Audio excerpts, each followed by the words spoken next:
Hey guys, Brian delivers you the goods here. I'm returning to you tonight for this is going to be an album review before I get to the Obi-Wan Kenobi review.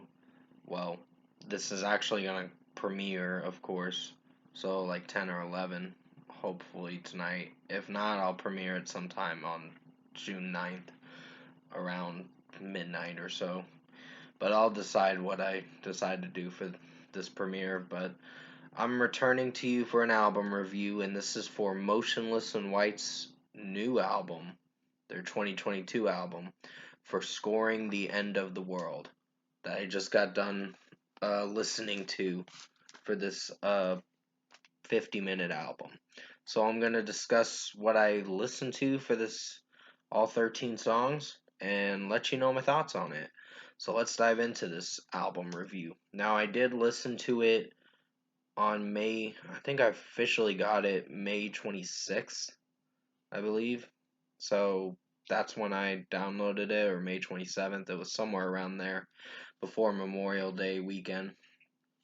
But yeah, going into this album, it starts with the song Meltdown, and this is a great song. You guys are gonna love the opening track. It's a banger for sure.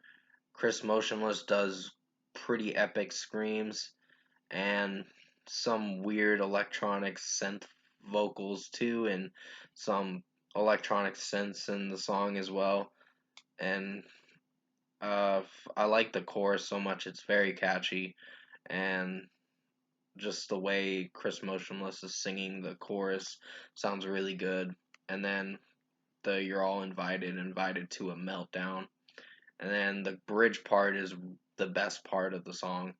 And then there's some weird techno electronic voice that's saying, "We're all gonna fucking die," or whatever. And I'm like, what the fuck is this?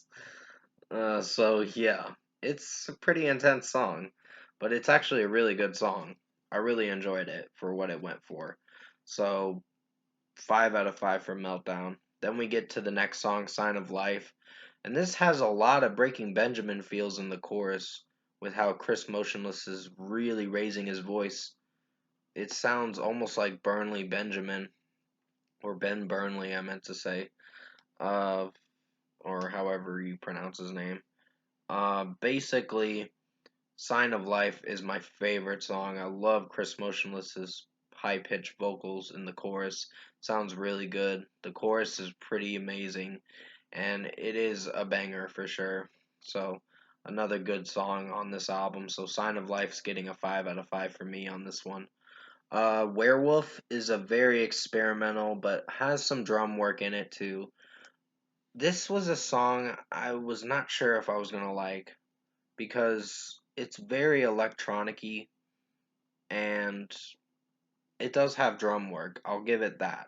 That's the plus side to it. And Chris Motionless sounds really good singing in it. And then there's some weird wonky moments with some vocal pitches that I don't know if I can feel for. And some of the lyrics are a little dark, of course. That's your typical Motionless and White. They make pretty dark lyrics and sort of messed up lyrics, but it works with the execution of how the songs are going to play out. So, Werewolf, in my opinion, is a decent song, but I don't think it lives up to the potential. Sorry if I'm slurring my words. I don't think it lives up to the potential of being my favorite song, so 4 out of 5. It's one of the weaker songs, in my opinion. Porcelain is a great song. I really love Chris Motionless's vocals. It has a piano start. The piano starts the song, and it sounds really good. And then you get to some good drum work, and Chris Motionless sounds good in the chorus. This is probably his best vocals in this song, and you're going to hear towards the end of the song where he really raises his voice. You think he hit one high, but he hits another high, and another high, of course. So, yeah, Porcelain, 5 out of 5. Really enjoyed this song. Slaughterhouse is my personal favorite song. I know the fascist word is not everyone's cup of tea, and I can understand why, but it's a banger. It is like something to headbang to. This is one of the best songs, and Brian Garris sounds really good with his scream vocals, in my personal opinion at least. But yeah, Slaughterhouse 5 out of 5. Still a great song. Definitely go check out my track review for it. I think you'll enjoy it. Masterpiece is still a great song. It is a masterpiece, of course, so it's a very interesting rock ballad slash metalcore ballad as well. So it's a pretty good song. So 5 out of 5. I did a track review for it if you want to go check it out for yourself to see what you think of it. So yeah, if you're hearing that background noise, it's some guy riding a motorbike down my street or whatever. But yeah, Cause of Death is the next song, and that was a pretty good song. It is a banger too. There's some pretty good drum work in it, and Chris Motionless sounds good at the screams and the verses as well, and the chorus sounds really good, and this is where he hits his really high as well. So with his high pitched vocals, of course. So Cause of Death's getting a 5 out of 5. We Become the Night's like a rock anthem ballad. So it's not a ballad, but a rock anthem kind of song, just to sing along to, I guess. So it's a good song to hear live, of course. It's gonna probably be one of the songs they're gonna play live. So a lot of people are gonna really sing along to this song. So We Become the Night's getting a 5 out of 5. I really enjoyed this one too. Burned at Both Ends too. I think there was a Burned at Both Ends on one of the other albums. I'm not sure which album that the first one was on, but you'll have to remind me in the comment section below because I don't remember all their discography. I've heard some of their discography, but I haven't really gone back and listened to it in a while. So, Burned at Both Ends 2 was a really epic track. It was so good. I really love Chris Motionless screaming in the song, and his vocals, even when he's singing, get really high too. It sounds really good with his high pitched vocals. So 5 out of 5. Broadcasting from Beyond the Grave has a sequel, and it's called Corpse Nation, featuring Lindsay Schoolcraft from the song Cyberhex, of course, which Cyberhex is still my personal favorite song on this album. And another one's my personal favorite. So this one is a great song.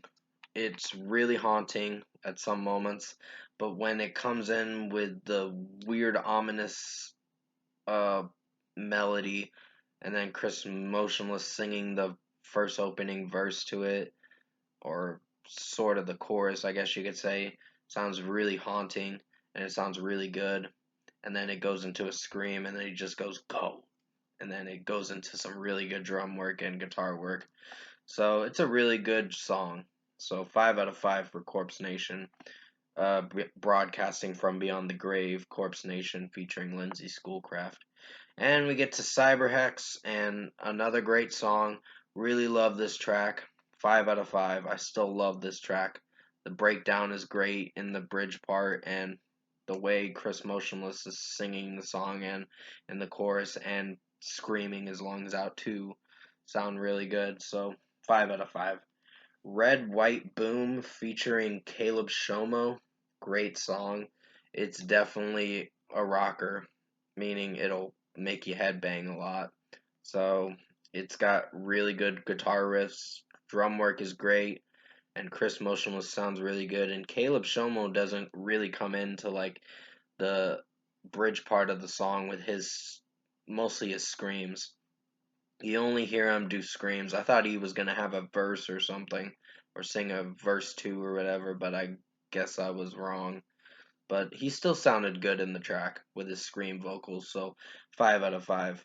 Scoring the End of the World featuring Mick Gordon. We heard this track last week on June 3rd, and this is my favorite song. I love Chris Motionless's Requiem lyric that he sings with a really good high pitched vocal, and it sounds really good.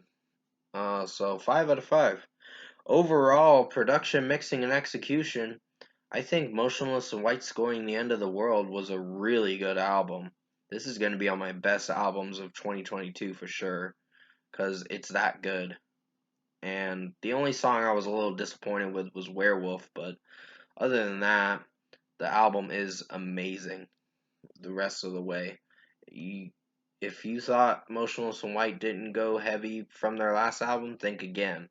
They went even heavier on this one.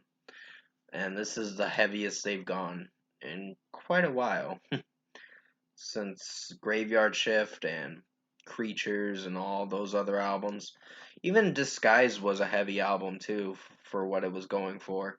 So they still brought a lot to the table with this one. They did very good with the execution of this album, and all the songs flawlessly did good except for Werewolf, in my opinion. I'm not a fan of Werewolf that much. It's not my personal favorite song. But first score for me, I'm giving Motionless in White Scoring the End of the World album a 9 out of 10. This was a really good album. It definitely rocks for sure. I really like this album, and I can't wait to listen to it again, of course, because I've heard it maybe 7 or 8 times now before this album came out. And I know this album's coming out June 10th, but I got a little impatient, so I was like, fuck it, I'm gonna review it. Uh, so hopefully you guys enjoyed this premiere video. Comment below. Let me know what you guys thought of the premiere video I did for Motionless and White Scoring the End of the World. If you enjoyed it, and if you enjoyed this video that's going to be premiered at like 10 or 11 tonight, comment below and let me know your thoughts on it. Tap a like on this video if you liked it. Subscribe to my channel if you can to support the channel. I hope you enjoyed this Motionless and White Scoring the End of the World album review. I did the best I could to make it as good as possible. The only song I was still let down by was Werewolf. I didn't hate it. I just think it's a decent song, but it is my least favorite for sure. Everything else was great. This was one of their best albums to date for sure. I think I gave Disguise like an 8.5 if I remember correctly, because I did enjoy that album. There was just some other songs that I wasn't sure if I was liking, but I still enjoyed that album. And this is an album worth buying for sure to have in your Motionless and White collection because it's that fucking good. So yeah. Um, I hope you enjoyed this review for Motionless in White. This is premiering like 10 or 11 tonight, probably 11 p.m. tonight before midnight, I think. So I hope you enjoyed it. Uh, I'll decide when to premiere it, so stay safe. Take care, guys. I'll have another review coming out before this review gets premiered, of course. And as always, I'll see you in my next review.